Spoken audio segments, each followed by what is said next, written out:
the Chinese Central Bank, the People's Bank of China, has just announced a cut of 50 basis points of its reserve requirement ratio.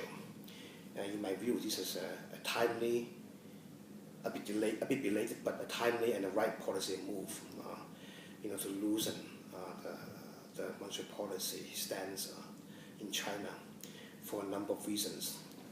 And the first reason is that China's current reserve requirement has been very high at around 20%, one of the highest on earth.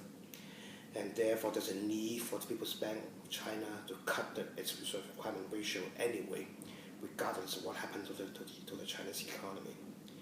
And the second reason is that the Chinese economy has been weakening in the past year or so, and therefore there's a need for a more accommodative monetary policy. And a cut in the reserve requirement helps to relax the monetary policy in China. And the third reason is that China has been experiencing some capital outflow lately in the past quarters or so. And capital outflow will have the tightening effect of the liquidity in the Chinese banking system. And therefore, to offset this tightening effect of capital outflow, the People's Bank of China ought to cut its reserve requirement ratio. Thank you. Do you expect more China easing will come in the future? Yes, I'm anticipating much more easing move in the pipeline in the next few months. I think China ought to maintain a much more accommodative monetary policy stance, because the Chinese economy has been weakening.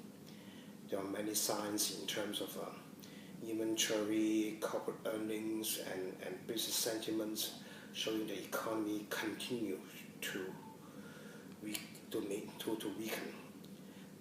And therefore, monetary policy need to react soon enough to arrest the weakening momentum. And the second reason is that we are seeing early signs of disinflation or even outright deflation, which will be very bad for the economy if it continues. And therefore, we need a much more expansionary monetary policy to fight this disinflationary or deflationary pressure on the economy. And the third reason is that monetary policy needs to react soon enough, because it takes quite some time for monetary policy to have an impact on the Chinese economy. And one can think about other considerations as well.